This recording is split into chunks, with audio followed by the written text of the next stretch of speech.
क्या एलियन सच में मौजूद है?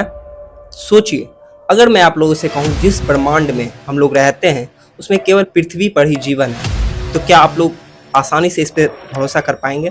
क्योंकि हमारा ब्रह्मांड इतना बड़ा है कि हमारी कल्पना भी उसकी विशालता को समझ नहीं सकता। हमारी मिल्की वे गैलेक्सी में हजारों तारे हैं और हमारे वैज्ञानिक आज के टाइम में हमारे सोलर सिस्टम के बाहर के कई हजार ग्रह खोज चुके हैं। लेकिन यहाँ सबसे बड़ा सवाल ये आता है, क्या ब्रह्मांड में कहीं और जीवन है? क्या लोग हमारी तरह ही किसी और ब्रह्मांड में रहते हैं, या हमारी तरह ही रात को आसमान में देखकर या सोचते हैं कि इस ब्रह्मांड में क्या हम अकेले हैं?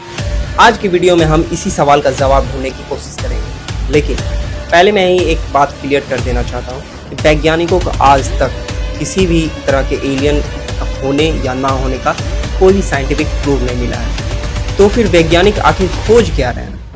एलियन के बारे में जानने के लिए इच्छुक क्यों हैं? जब एलियन है ही नहीं, मतलब एलियन है या नहीं है इस बात की कोई प्रूव नहीं किया, इस बात को कोई प्रूव नहीं किया गया। लेकिन आखिर वैज्ञानिक आखिर खोज क्या रहे हैं, यही कहानी सबसे ज़्यादा इंटरेस्टिंग है। तो आज की वीडियो में हम यही जानेंगे। तो हे गाइस, मैं हूं सिद्धार्थ पीयूष, आप देख रहे हैं सिद्ध मल्टीवर्स।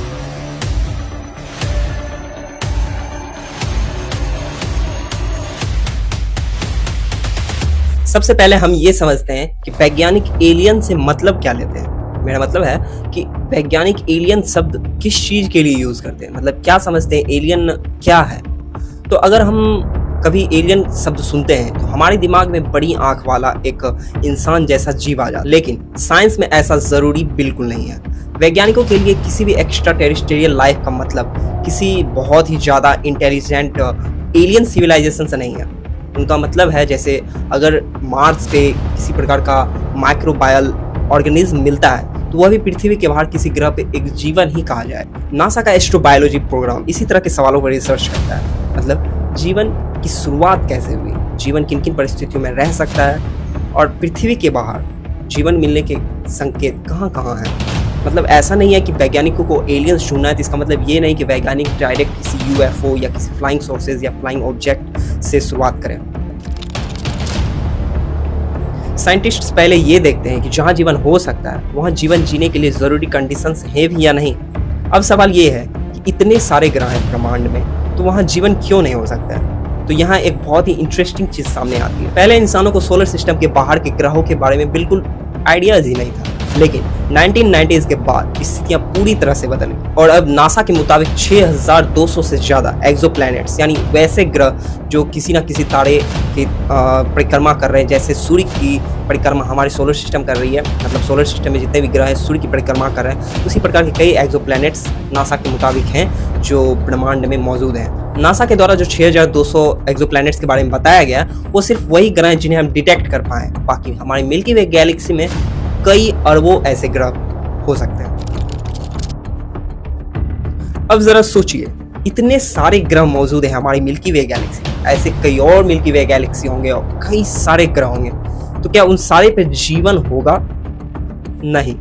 और यही सबसे इंपॉर्टेंट बात है कि ग्रह का होना और उस पे जीवन होना, ये दोनों बहुत ही अलग अलग बातें हैं। वैज्ञानिक सबसे पहले क्या देखते हैं? सबसे पहले देखा जाता है कि किसी ग्रह का इन्वायरमेंट जीवन के लिए सुटेबल है या नहीं, जैसे लिक्विड वाटर की पॉसिबिलिटी, सही टेम्परेचर और ऐसे केमिकल एलिमेंट्स और कंडीशन जिनसे लाइफ डेवलप हो सके। इसी वजह से साइंटिस्ट उन ग्रहों को खास तरह से देखते हैं जो अपने तारों से एक फिक्स डिस्टेंस पे हो, जिसपे वाटर की लिक्विड अवस्था में पाए जाने की पॉसिबिलिटी थोड़ी सी भी हो। इसे हम आम भाषा में अक्सर हैबिटेबल जोन कहते हैं। लेकिन यहाँ भी एक ट्विस्ट है, किसी प्लेनेट का हैबिटेबल जोन में होना ये साबित नहीं करता कि वहाँ एलियंस हैं। बस पता इतना चलता है कि वहाँ कुछ जरूरी कंडीशन हो सकते हैं।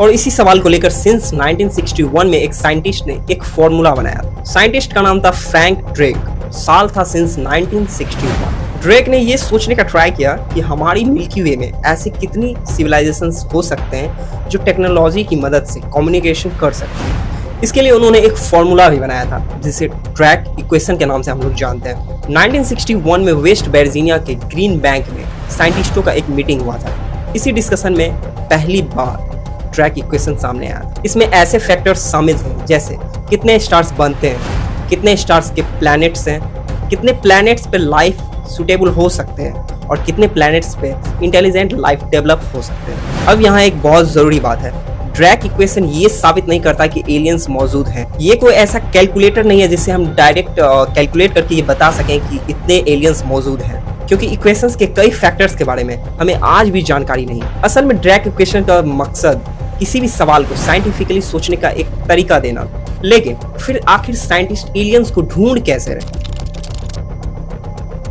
एक तरीका प्लैनेट्स को देख, दूसरा तरीका उन प्लैनेट्स के एटमॉस्फेयर को स्टडी करना, और तीसरा तरीका उन सिविलाइजेशंस को टेक्नोलॉजिकल सिग्नल से ढूंढना, जिसे टेक्नो सिग्नेचर कहा जाता है। मान लीजिए किसी दूर के प्लैनेट पे बहुत एडवांस सिविलाइजेशन मौजूद हो सकता है उसके किसी टेक्नोलॉजी से निकली हुई सिग्नल्स को हम डिटेक्ट कर पाए, जैसे अनयूजुअल रेडियो सिग्नल्स या लेजर पल्सेस। नासा के साइंटिस्ट भी टेक्नो सिग्नेचर को पॉसिबल साइन के रूप में स्टडी कर चुके हैं। लेकिन यहाँ भी वही प्रॉब्लम है, अगर हमें कोई स्ट्रेंज सिग्नल मिलता है तो इसका ये मतलब नहीं है कि वहाँ एलियन होगा ही। पहले ये साबित करना होगा कि ये सिग्नल किसी नेचुरल सोर्स से या किसी नेचुरल टेक्नोलॉजी से नहीं आ रही है।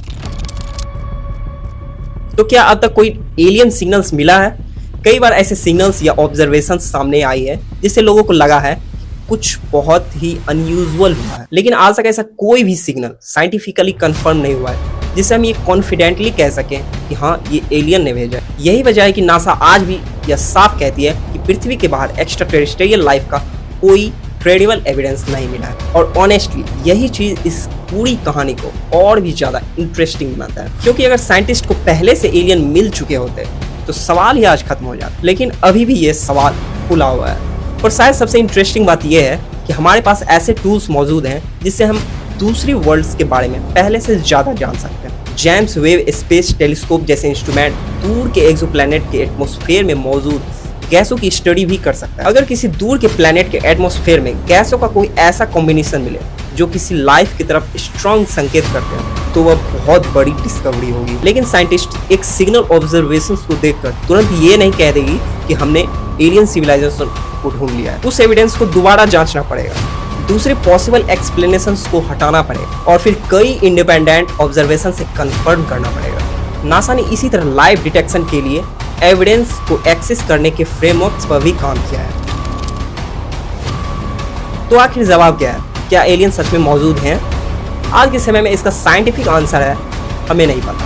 हमारे पास ये कहने का पक्का एविडेंस नहीं है कि एलियंस नहीं है, लेकिन हमारे पास ये कहने का भी पक्का एविडेंस नहीं है कि पूरे यूनिवर्स में पृथ्वी के अलावा कहीं और जीवन ही नहीं है। हमने अभी यूनिवर्स का एक बहुत ही छोटा सा हिस्सा ही इन्वेस्टिगेट किया, लेकिन ये बात तो पक्की है कि हमने हजारों प्लैनेट्स खोज कर लिया है और हम उन प्लैनेट्स के एटमॉस्फेयर को भी स्टडी कर रहे हैं। हम मार्स जैसे वर्ल्ड्स पे भी मिशन भेज रहे हैं और साइंटिस्ट लगातार ये पता लगाने की कोशिश कर रहे हैं कि क्या सच में हम अकेले हैं। तो अगली बार जब कोई कहे कि एलियंस का कोई एविडेंस नहीं है इसलिए एलियंस ही नहीं है, तो याद रखिए एविडेंस नहीं मिलना और किसी चीज का मौजूद ना होना दोनों ही अलग बात है। हो सकता है कि यूनिवर्स में लाइफ बहुत ही रेयर हो, या ये भी हो सकता है यूनिवर्स में लाइफ बहुत ही कॉमन हो, और ये भी हो सकता है कि किसी दिन हमें ऐसे एविडेंस मिले जो इंसानों की सोच को हमेशा के लिए बदल दे। लेकिन उस दिन तक एलियन की कहानी कोई साइंटिफिक फिक्शन नहीं बल्कि एक खुला साइंटिफिक क्वेश्चन है।